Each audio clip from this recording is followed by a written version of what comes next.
difference, one cup at a time. Tea time. So be sure to grab your tea, grab a seat, and tune in to Miss Liz.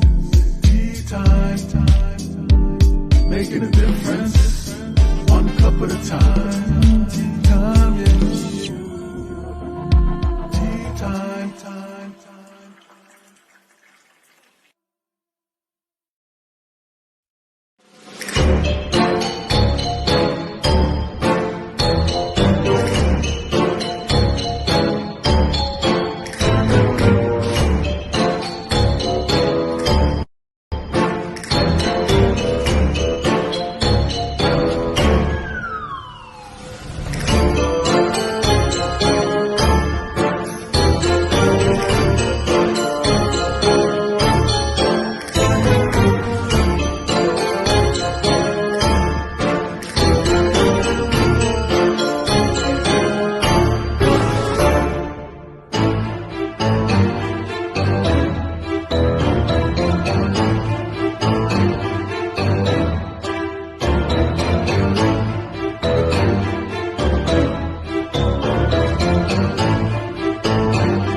Well, welcome everybody. It is evening tea time, and I did it again. 3 shows, morning, afternoon, and evening.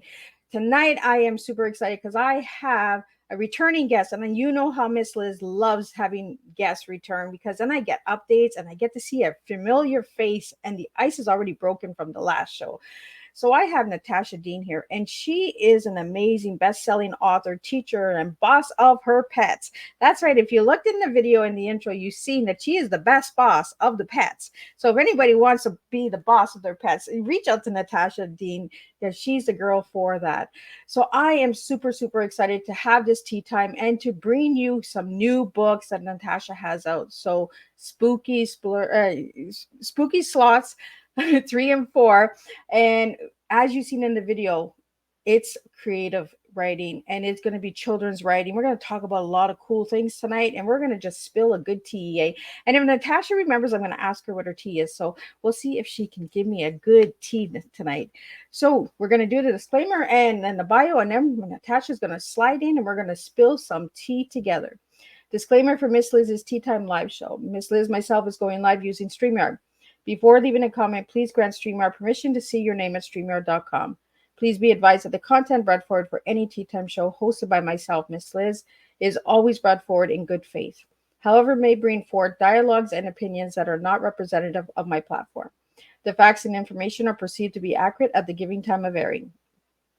All Tea Time guests and audience participants are responsible for using their good judgment in taking any action that may relate to the discussion. The content brought forward may include discussions for some where they may be emotionally at risk. It is significant to know that this show is engaging in discussion forums only to offer and inspire awareness and connection and is not providing therapeutical advice. If you have any questions about the disclaimer or the panelist discussion, you may freely contact me, Miss Liz, through my email at bookingmissliz@gmail.com.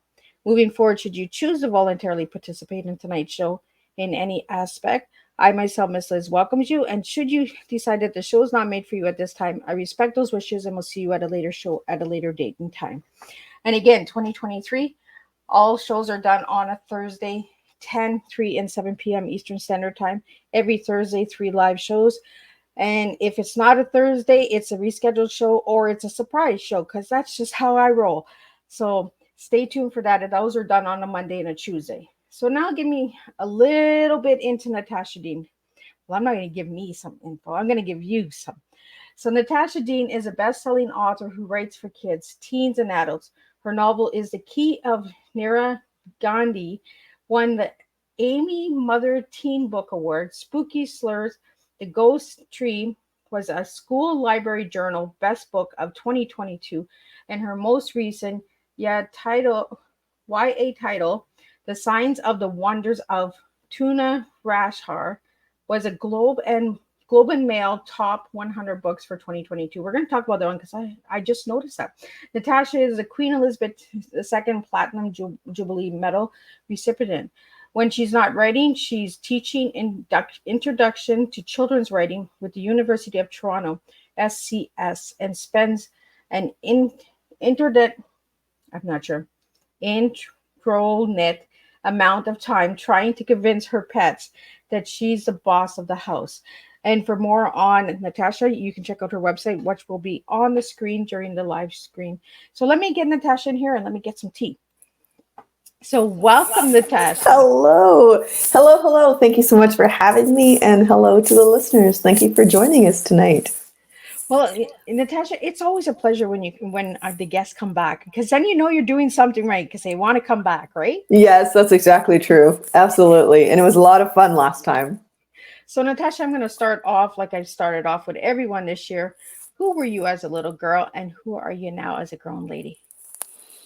Oh, I love the idea that you think I am absolutely different than I was as a kid. So I am not. I still really want candy. I still really want a nap. I still just want to hang out with pets. And I still do not like schoolwork. So that is who I was, and that is who I continue to be. I love it when the guests always say that I haven't really changed. Like, I still want my candy. I still, I love that about you, Natasha. Like, you're so like right there, right? So, Natasha, it's been almost a year since we've been together. So, what has Hmm. it been a year? Oh, well, the Spooky Sleuth series came out, and that's just been like so much fun watching reader feedback and seeing young readers get into the story, and teachers telling us how much they love the books. There was also, like you said, the Signs and Wonders of Tuna Rashad. She was named a top 100 book for 2022 from the Globe and Mail, which was like just absolutely lovely. So it's just been a really, really fun year, and uh, yeah, it's been a really fun year. I get a chance to write. I get a chance to, when I'm teaching, I'm basically just hanging out with fellow authors, and we're talking about writing and stories, and it's just, this once a week thing that we just get to lift each other up and have a great time, and bring these like wonderful stories into the world. So, these writing clubs, are they done at the University of Toronto, or are they done like around Toronto? They are done. So the University of Toronto School of Continuing Studies, they offer some really, really excellent programming when it comes to creative writing. And they have two streams. So you can go in person and attend classes in person, or you can attend online. And for me, since I'm not based in Toronto, all the classes that I teach are online. And the lovely thing with the online classes is that they're all recorded, so you do not have to attend them live. So you are allowed to have a life, and pursue your writing at the same time. And they actually have a certificate, I believe, for I'm trying to remember the title correctly. I think it's the certificate for creative writing. So yeah, they've got lots of good stuff there. So, Natasha, you're talking about this new book that I've never even heard of. Is the YA title, "The Signs of the Wonders of Tuna Rashad"? What book? Yeah. What was that book about? So in the Signs and Wonders of Tuna Rashad, you have Tuna, who is an aspiring screenwriter, and it's the summer before she leaves home to go to school to become a professional screenwriter. And this summer, she's absolutely determined to finally go on a date with her uber crush, Tristan Dangerfield. Um, and the only thing that's kind of stopping it is that Tuna's older brother, Robbie, he suffered a sudden loss. His husband died unexpectedly, and for the last year and a half, he's been sort of in this grief spiral. So Tuna decides through the summer she's going to get Robbie out of his grief, and then she's going to date Tristan. And so, you've got this confluence of different things. And the thing that makes the book a lot of fun is that it is firmly steeped in Caribbean heritage. So Caribbean culture says that our ancestors, they watch over us and they send signs and wonders, to, help us on our way, and to send these little messages that they are looking out for us and that they are taking part in our lives. So it's got a very cool little edge of magical realism in it. And though it does deal with grief and loss, it's actually quite a funny book. And so it's gotten really, really great feedback and really great reviews, and I'm terribly proud of it. So what age group is that one for? So Tuna is young adult, so she would be 12 and up. Um, and I would say 12 and up, maybe 14 and up, just because grief, it can be kind of a hard thing to deal with. So depending on how your young reader reads and processes, they might want to wait a couple years before they dive into it. So do you have any Caribbean bloodline in you? I thought you were I from do. Ghana. No, no, I am Talk from tonight. I am from Guyana, which is in That's South right, Guyana. America. Yep, and that is it. Guyanese people. It's kind of funny because we're part of a continent, but we are considered part of Caribbean culture. And Oh, yep, and Guyana is the only English-speaking country in South America. So we're right by like Trinidad and Tobago. That's us. oh well, I know Besides where Suriname. Trinidad and Tobago is because that's where my adopted little boy is. Like, well, he's not a little boy anymore. He just turned his big 30. I think he just turned 30. So Wowza! Congratulations. yeah, it's just a young boy that I kind of mentor in that. So Nice. beautiful, beautiful, beautiful place. I'd love to go one day. So if you're ever going back that way, let me know. Yeah, will do. Will do. So have you been back home? No, no. When we left, there was quite a lot of violence going on. And so my parents, that was one of the reasons we immigrated to Canada. And I just haven't had an opportunity. We keep talking about it as a family to, go back and revisit all the places that I grew up, because I was there for 5 years. So it's still in the works, and we'll see what happens. Well, if you do go back, I'll jump in the suitcase. Like I Okay, promise I'd be sounds really good. quiet. I'm jumping in everybody's suitcase when they go on a trip. I'm like, pack me. Sounds good. So let's get into the number 3 and then the number 4. I want to know about these books because I bought number 2, I believe, at Christmas time last year. I have it here for my grandchildren to read when they come over, and they absolutely love it. So Oh, wonderful. what's the difference in 3 and 4?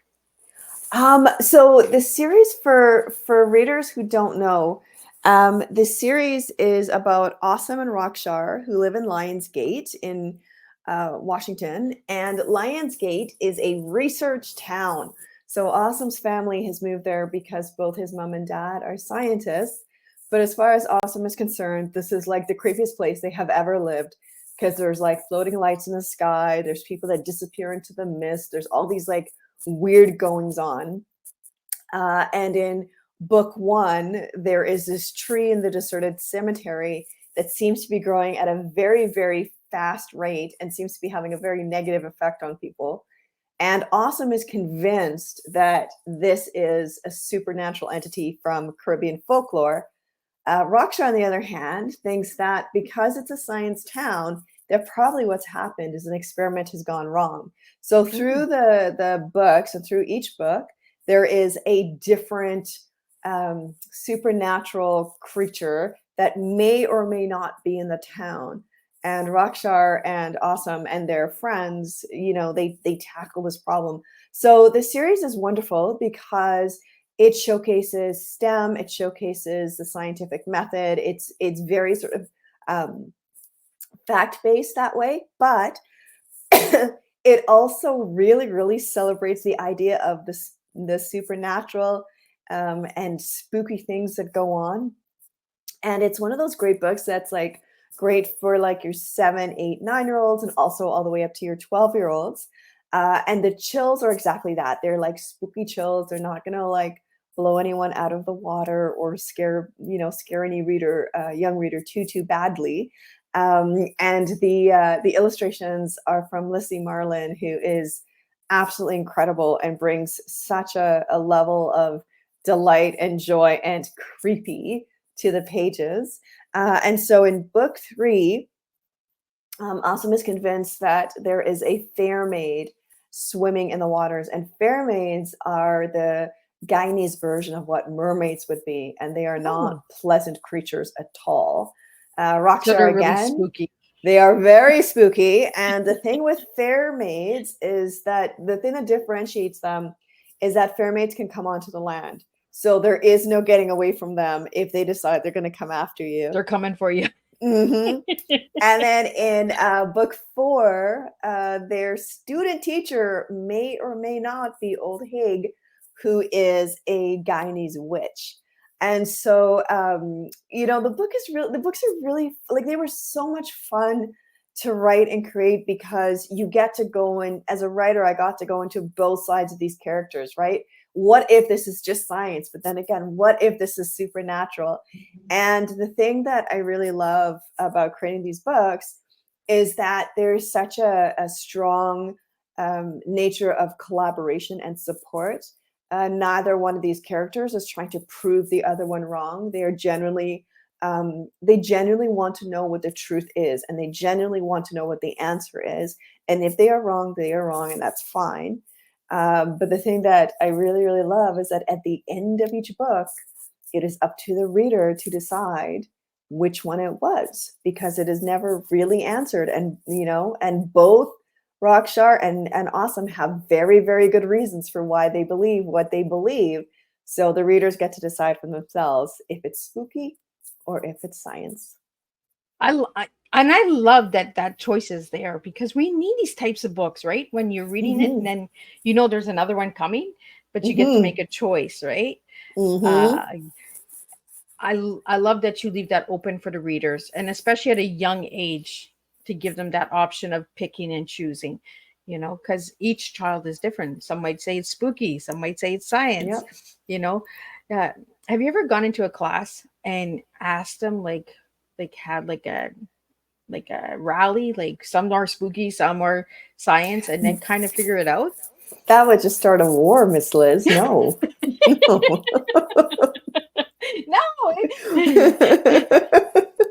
Especially with that age group, right? You let folks decide.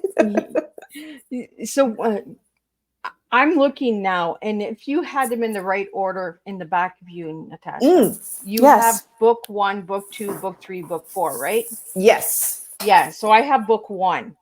Oh, the yes. first one.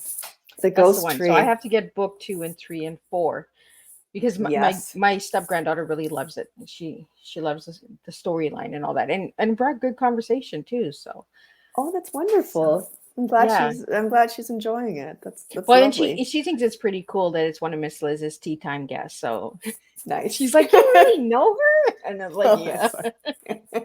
So it just makes it more fun, right? Like it it adds character to the story as well. Like when like I have this library of all the people that I know, all of their books, so I can say, I know that person, and then I show them pictures and they're like, oh, you do. So they're starting their own little library now of people that they would like to talk to or get to know. So it just opens that door, right? I know when I had you on last year for season 3, we talked about one story at a time. And that's why I wanted to put that in the video, because on your website, you have that one story at a time. So what does that mean for you, Natasha? So yes, on my website, the tagline is change the world one story at a time. And what it's all about is just a reminder that for all of us, at heart, we are storytellers by default. We are storytellers. We come into the world trying to make sense of it. And I think when you think about the stories you were told and the stories you tell, when you're small, like the pot of gold at the end of the rainbow, and what is thunder really, and it's all these just sort of these magical, lovely ways that we find to explain the world. And then as we get older, we have these personal experiences too. They can be happy or sad, and they all kind of help create the worldview we have, right? And how we think of the people around us, and how we want the world to change, and how we think the world is beautiful all at the same time. And so changing the world one story at a time is just the reminder that our stories have value and our stories have worth. And we should always feel comfortable telling and sharing our stories, because that is what makes the world go round. And that is what, that's what makes the sun rise and set is our stories. So we should always feel comfortable sharing our stories. And I thought it was really cool when I had you last year on, because I'm one cup of tea at a time and you're one story at a That's time. right. So we're all like one. Like it takes one at a time, It does. and it's just like your book series. It took one at a time to bring. So when you go into the next story in book 4, Natasha, do you bring any of the characters from book 3 into book 4? Oh, all of the characters all the folks that show up in book 1 are there in book 2, 3, and 4. So, yeah, so it's something for those of you who are out there, and you're looking to write stories for the littles, so the ages like 6 to 9 and up into like the 9 to 12, and you're looking at a book series, you always want to repeat characters, because it's a very great way to sort of set that foundation. Then when they jump into book 2, well, they already know these guys because they went through this adventure with them last time. And it just becomes that much easier for them to engage in the story. And do you add new characters for each book? Yes. Well, there's always a new creepy villain who may not be a villain, but who might be a villain, who shows up in every book. You just never know. So yes, there are additional folks who get added with each book. So who did you add in book 4? Oh, well, that's a great question. Let me think. Because that's the last one, right? Book 4, or is there? Book 4 is, so we've got the captain of the. Oh no, sorry, that's book 3. I was thinking, gee, that's odd. I don't remember the captain being in book 4. In book 3, we have the captain because that's the Fair Maid story. But in book 4, we have the student teacher, Ms. Nazima. I'm trying to find where she comes in. Yes, so Awesome comes late to school because there's this odd thing that happens. He sees something like falling from the sky, and could it be a meteorite? Like, what is it? It's like a ball of fire, and it goes behind one of the houses, and he goes looking for it and ends up, falling into the hole. And someone who he does not know who it is, someone saves him. But when he crawls out of the hole, there is no one there, and the hole disappears behind him. And then later on, he sees somebody, and he's certain it's Ms. Nazima, the student teacher. But is she or isn't she the person that he saw? And is she a good person or a bad person? We don't know. We'll see. We'll see as we go through the pages of the story. So is there a book 5 coming? No, not yet. It's a 4-book series. She's like, it's coming. She's all excited. You can always add this crazy tea lady in there somewhere, That's true. That's true. I always tell all of my authors that they come on Tea Time, you could just slide Miss Liz in there somewhere, like. Right? Well, we do know that real life people inspire our characters. So you could very well either be a character or have contributed to the part of a character that shows up in someone's story. Right? And not even have the name of Miss Liz, but when you buy the book, you're like, now I got it. This person seems really familiar to me. Right? Right. So do you have any other books that you're working on at the moment, Natasha? Yes. So along with this series, I do another series called the Lark and Connor Baugh Mystery Series. And that one is straight contemporary mysteries. So things like who stole the earrings from the general store, who's playing pranks at the community theater, who has destroyed this person's entry for the baking contest. And so book 8, I just handed in book 8. So I'm expecting edits back soon. And we're also just in the final stages of the anthology. So one of Canada's most well-known characters, literary figures, is Anne of Green Gables. And Acorn Press has come out with an anthology for with an Anne for everyone. So it is Anne. It's Anne being taken on very, very different adventures, and this may not be the Anne that you remember or the Anne that you know, but it is an Anne. So in my case, my Anne is in an alternate dystopian future where they are burning books, and she has to make some very important decisions. Wow, that's incredible. When is that coming out? I think it comes out either spring or fall of 2024. Oh, have to keep our eyes Mm. open for that one, guys. Yeah. Because that one sounds interesting. And how did you come about doing that story? The editors reached out to about, I think it was like 8 or 12 different authors. So Paul Kotcha, he's doing a boy Anne, who also likes boys. Susie Maloney is doing a horror version of Anne. So there's quite a few, like there's some really, like I'm quite excited because again, like when we talk about changing the world one story at a time and a writer's voice and the kinds of stories that we tell, here we are, we've all been sort of given the same parameters, and now we get to see how each of us has come up with our Anne. So I'm very curious to see what that's going to look like. I think it's going to be really good because it sounds like it's going to be a really diverse book. So there's going to be a lot of diversity in there, a lot of understanding. And that's what Tea Time has been all day.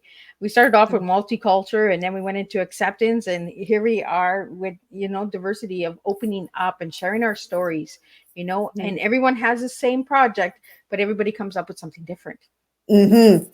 Yeah, that's exactly it. That's exactly it. I was thinking too, like just how when you were talking about being a character in a book, and one of the fun things about being a writer and is just like that inspiration we can get from all of these different sources and all these different places. Like I remember as a kid watching the X-Files and just loving the storyline, loving how creepy it was, and especially loving the episodes where you didn't quite know what had happened, right? You weren't quite sure if it was aliens or if it was something like completely explainable.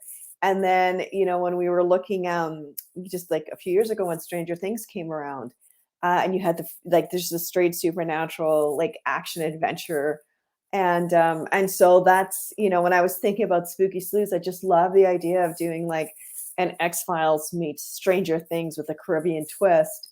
Because I thought, like, I don't know how many people know Caribbean folklore. I don't know how many people know about some of our myths and monsters, and like, what a great way to introduce them into like the larger world than just the Caribbean folk. So is there a lot of mystery monsters in your Well, background? Like, it's really funny. Like, so years and years ago, for Canada's, oh shoot, not the centennial, but I think it was like the 125th birthday.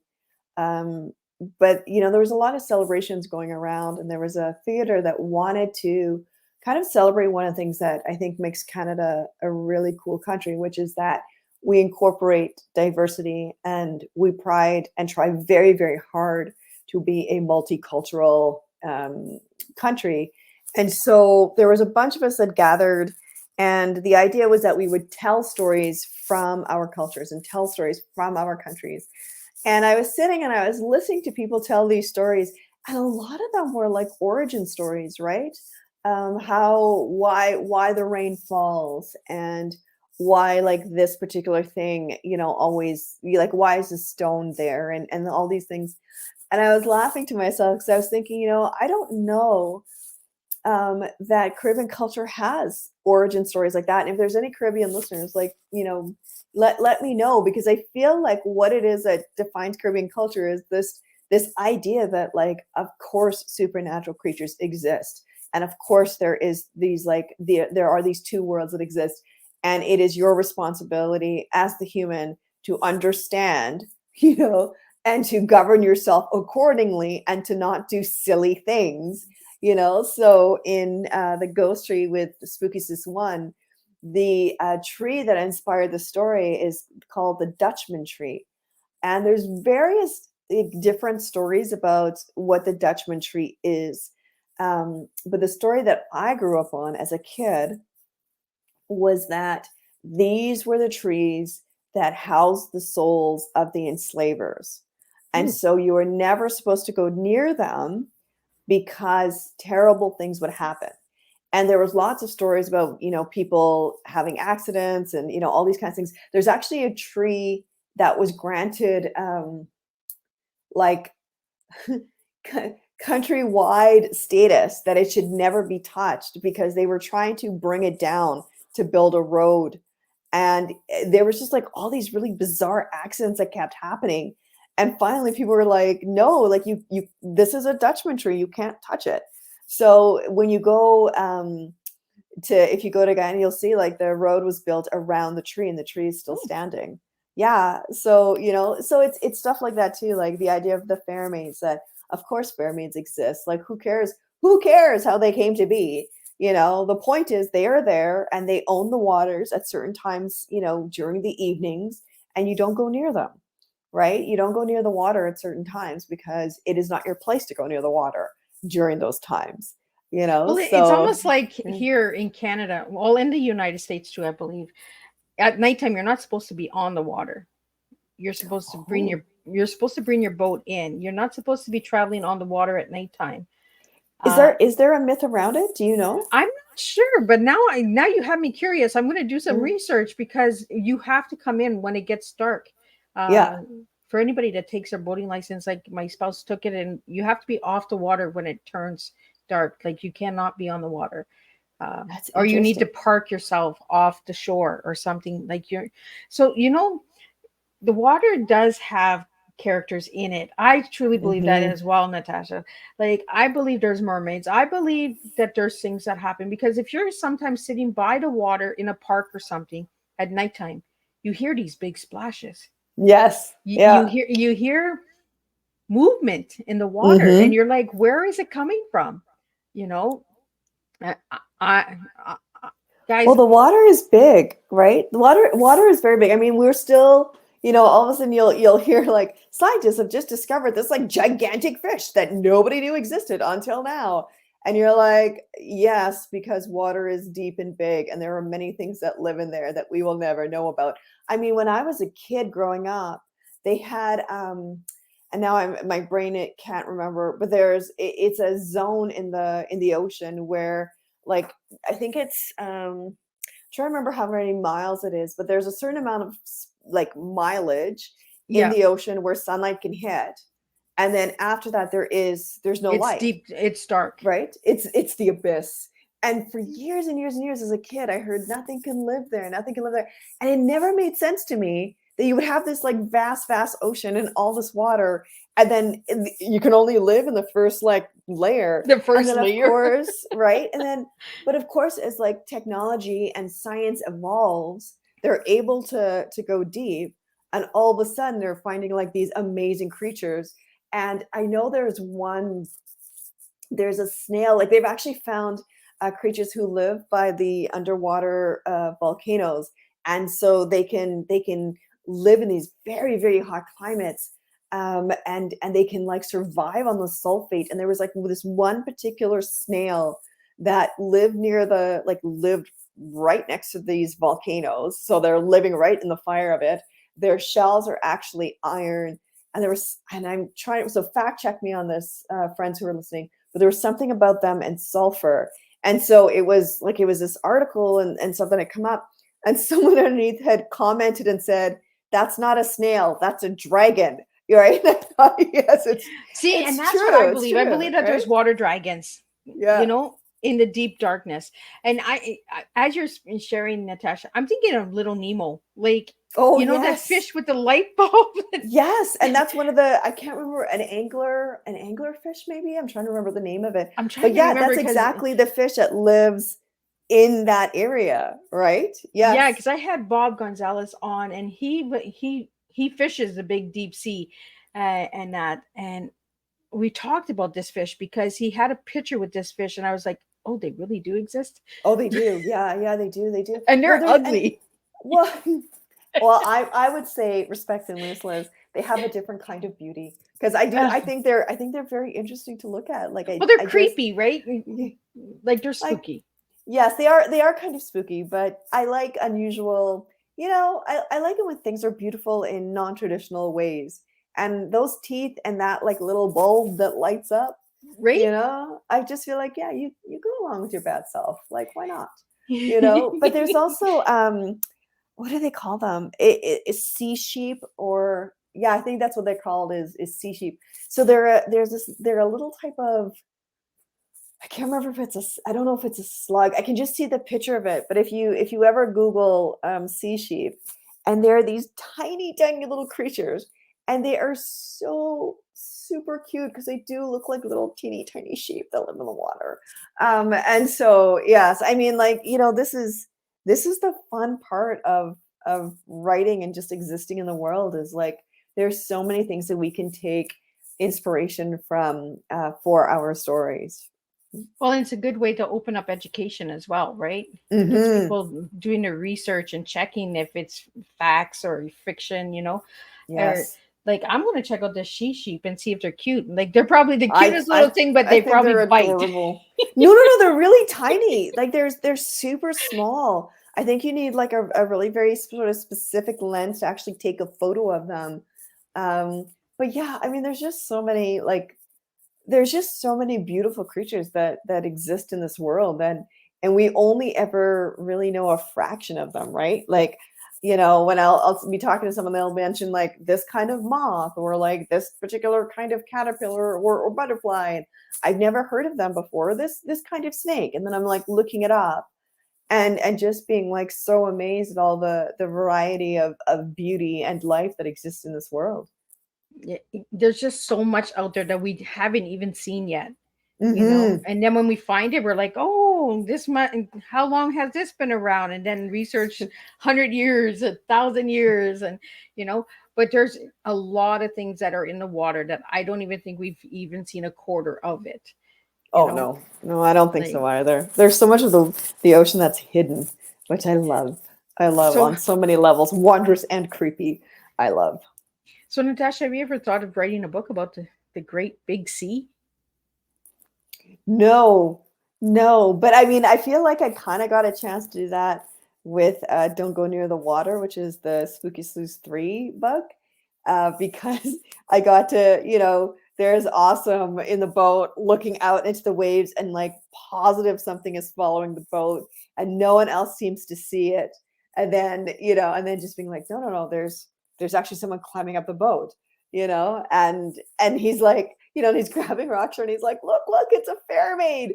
And she turns around and she's like, no, that's a seal, which was really fun because I think it's a European myth, and I can't remember which culture it is, that they're called selkies. So they Oh, were mermaids, but they could change into seals. If my faulty memory is serving me properly, and all the remembrances, because one of the things, if you don't know, listeners, one of the things about publishing takes quite a while. So at the point in time a book comes out, right? So if a book came out today, that book was probably contracted a year and a half or 2 years ago. So with writers, like, we're always kind of moving on to the next project. And so there's only so much, at least for me, there's only so much room my brain, my brain has. But I'm pretty sure it's selkies, and they would turn into seals, to hide themselves from the humans. I think that's really cool. And I bet you they do exist. There's a Right? lot of things that transform, and like even human beings. Like when I'm walking, sometimes I'm like, is that a bot? Hmm.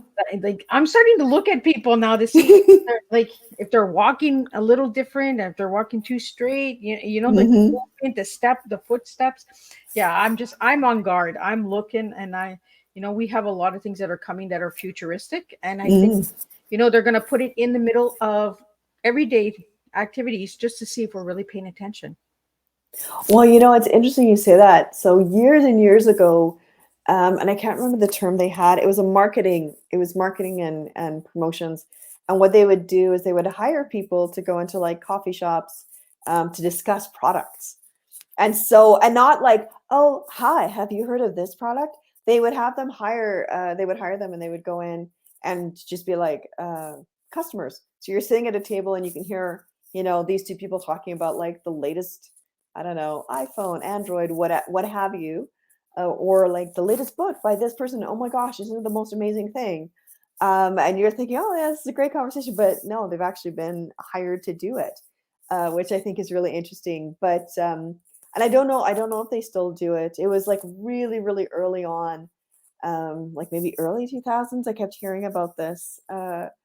But you know, when we think about technology, there's a restaurant, and I don't know what city it is in Japan, but they use robots to serve you, and the robots are powered by people who are, I think, paraplegic or quadriplegic. So they couldn't serve you, however it's set up. So they get to control the robots that serve you, and it's paid work, like, you know what I mean? So, and I just really appreciated that level of like accommodation and accessibility. I think, like, you know, one of the things I really like in the way the world is evolving is that we are becoming more aware that not everybody comes to the world in the same way, right? And Yep. so, you know, you see, you know, it sort of started happening during the pandemic, but even now, where grocery stores will have certain times in the day where they won't play the music. They're going to lower the lighting so that people who have sensory issues, or who can get overstimulated really quickly, they can go in, they can do their shopping. They don't have to worry about just being oversaturated with all of this noise and light. And I just really like that. You know, I just think, like, yeah, like, why? I don't think that's a hard thing to give people dignity and some movement. And I like it when people give me dignity. So, you Yeah. know, I never really yeah. paid attention to that. I'm going to be checking that out because I go shopping at different times and I'm going to see, you Yeah, know. they usually advertise it. Like, there's usually a sign that says, you know, between this hour and this hour, we are accommodating, you know, by lowering the lights and not having music, and there's something else that they do, but I can't remember what it is. But yeah, I was just really impressed. I mean, again, we come back to, we wouldn't know that people need things like this unless they tell us, right? Yeah. So this is why it's important to share our experiences and share our stories. Like, like a year and a half, 2 years ago, I read this really great article, and the writer was deaf. He identified as deaf, and he was talking about how he had just learned that there was a saying in the hearing world, that things are falling on deaf ears. And he said, he was like, and he wrote it so beautifully, and I wish I could find this article again. But he was talking about how much it hurt him to hear this, because he said, first of all, like, you know, the idea that deafness is something bad, for lack of a better word. And he was talking about the fact that he really loves the silence, and he loves coming to the world in this way, you know, and this is how he knows the world.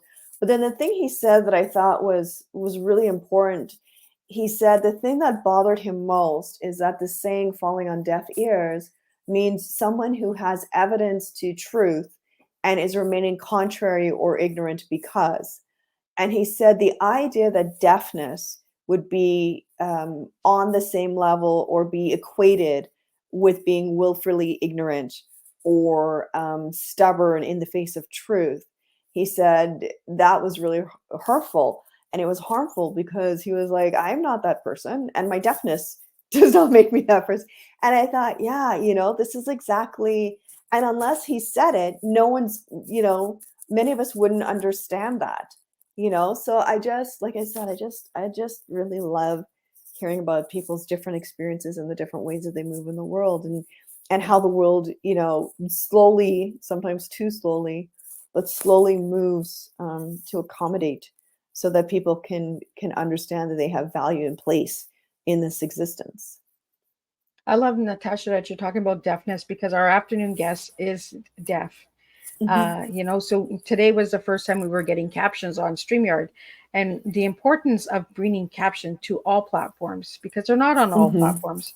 So, the No. awareness, opening up the mind to the differences out there, and you know, and stop looking at them as difficulties. Look at them as a difference of Mm-hmm. opening new doors, new opportunities, and that as well. Because this afternoon, Linda had said that her losing her hearing was also a blessing because she was able to meet the deaf community, advocate for the Mm. deaf community. She wouldn't have had any of that if she hadn't have gone deaf. Yeah. Yeah, that's amazing. So Natasha, I want to get into your tea. So Okay. last year you gave me an incredible tea. So this year I want to see if you're going to give me the same tea because I'm going to go back and check next year's It's the notes. Caribbean tea. It's the black. It's the Guyanese tea, right? It's orange pico black And here's tea and with you lots did of it milk again. and You did lots of this last sugar. year. She Yeah. gives me a flavor of tea instead of the words of tea. Natasha, I want you did this Oh yeah, last that's year. So right. you're like, oh yeah. Well, listen, I love tea. I love tea, and I feel like the world is solved with a cup of tea. So that's kind of where I always go. Yeah. So Natasha, if I give you the letters TEA, what three words would you give me that start with those three words? Three letters. Tea every day, always, please. Tea every day, always.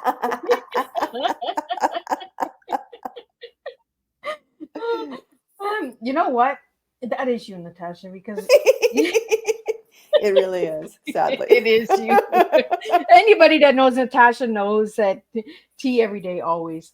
Tea every day, always. Yes. I love it. It's a really fruitful cup of tea. So now I want to get into your word. I asked you to describe yourself in one word, and you gave me changey. Oh Changey? yes, yes, I I am. think that's how you would pronounce it, right? It is. It is. I'm changey. I'm changey. Well, because the idea that we are always this one thing is not necessarily accurate to our experiences, right?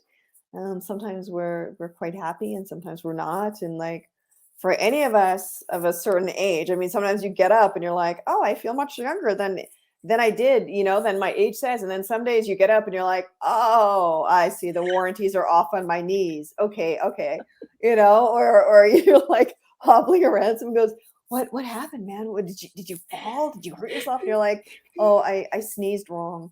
So some You gave days me a we're crack. just right.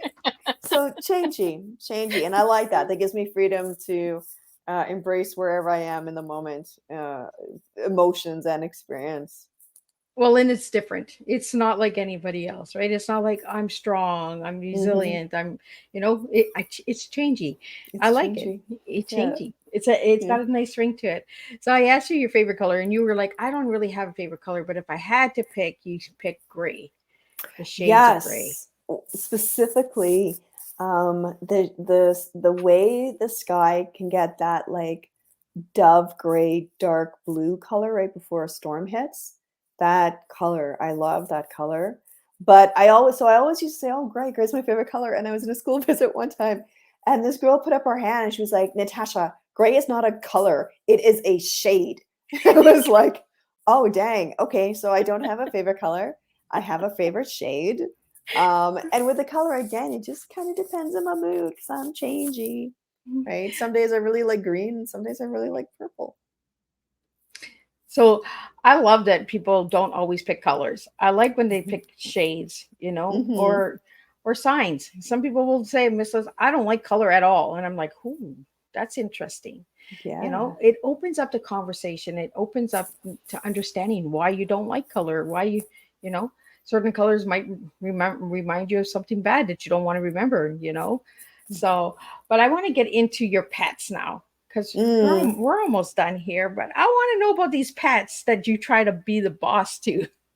Well, right now we have a 16-and-a-half-year-old kitty who would be very, very annoyed to hear me say anything remotely like I am the boss of the house. So to be clear, in my spare time, I try to convince him that I am the boss of the house, and I do not ever succeed. Like I genuinely have to build in, like I've learned how to write with like, with a notepad on my hand in these very odd positions, because he's very much like, I have eaten, I have had some water, and now you will sit beside me and rub my tummy for half an hour before I go to sleep. Or, I see you are awake, you may come and rub my tummy. And he's a very like, I'm sure many of us have these like very vocal, talkative kitties. So there is no ignoring him. Yeah. And one of my favorite memories of him is, I think we'd had him for like a couple of weeks, and he had come to us because someone had dumped him and his siblings in a box overnight at an off-leash dog park, and someone had found them and taken them into the rescue. And so I had this unbelievably young kitten, and I had no idea if he knew how to use a litter box. And then I'm trying to figure out, how do you teach a kitten to use a litter box? So we go through this whole process of me putting him in the litter box and, getting there and then rewarding him every time he used the litter box. And I'm patting myself on the shoulder, just being like, I've done such a great job. Not realizing that if you give a kitten treats every time they use the litter box, they come to expect treats every time they use the litter box. And during the day, it's fine. But I mean, like, it's like 1 o'clock in the morning, and he's waking me up because he wants treats. And I don't know how to say no to my cat. So I'm like, okay, yeah, let's, like, I'm just like barely awake, like my voice is all, and so my husband said to me one day, look, just close the door. And he's going to scratch at the door for a couple of minutes. Then he's going to get bored. He's going to go away. And this is how you get him off of it. And I'm like, okay. So this one night, I close the door, and I hear him, and he had a meow that sounded like he's saying hello. So and then he's very emotional. So you would hear, meow, meow, and then all you hear is, meow. I'm just like, oh no. But I'm just thinking to myself, I'm strong. I'm a grown person. I can do this. And then I hear the scratching, and it's just like ripping my heart down. I'm thinking, no, I've got to stop this. I've got to stop this, right? He cannot, because we can't live our whole lives with me never being able to sleep through the night. And so I hear him go, like the scratching stops, and I'm like, okay, good. Then after a couple of seconds, I hear this like really odd sound, and then it stops. And a couple of seconds later, I hear it again. And then I realize that he is taking his 3-pound body, going down to the end of the hallway, running at full tilt, and try to break down the door. So it took 2 times, and I like ran to the door, opened the door, I grabbed him, because I was like, I love every swaggery part of you that thinks you can break down this door, but you were like 2 tiny pounds, and you were too little to be doing this.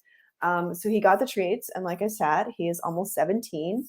And I have not slept through the night, and I am so okay with that, because after we get treats, we get cuddled, and I don't know if there's anything quite like falling asleep to your little pet, curled up around you, and with kitties and that, like those little rumble tummies going, and that's an excellent lullaby to fall back asleep to. So, well, it's the patterns we get into with our pets, right? They expect it from us.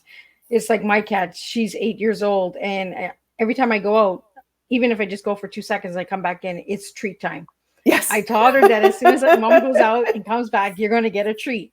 And I've taught her to give me high five. So without the high five, she doesn't get it. So, yes. So, and then to get water, it's to go to the sink. Then I have to stand her, wait for her to drink the water. Yes. Then she's like talking. And then it's a 1, 2, 3 countdown, like a little kid. Like, our pets kind of are our stories as well, right? Yeah, they really are. Have you ever written a story, Natasha, on your pet? No, but you find in a lot of my books, animals, pets are there, because I love them unbelievably. And yeah, just going back to what you said, there was someone who had posted online, and they said, if you have trouble, if you have a cat and you have trouble remembering to take your medication, whenever you take your medication, give your cat a treat. Because you may forget to take your medication, your cat will not forget their treat. And it's true. They are excellent little reminders. you know, cats and dogs too, right? It's time for the walk. What are you doing? Let's go. Why are you still sleeping? Do I need to pull the blanket off you? Okay, I'm gonna have to pull the blanket off you. Let's go. Let's go. Right. Yeah, my little one knocks stuff off the dresser. She'll look like right at me and poof. Yeah. I'll be like, okay, I'm getting up. Like, I don't know if you ever saw someone, they said the ultimate proof that the world is not flat is because if it was, cats would have knocked everything off of it by now. And I just thought, yeah, that is a true cat owner speaking right there. So, Natasha, if anybody would like to get any of your books, because you have a lot of series. So if people go to your website, they can see all the series you have, correct? Yes. Yes, they sure can. And they can get the books from Amazon, Indigo, Barnes and Noble.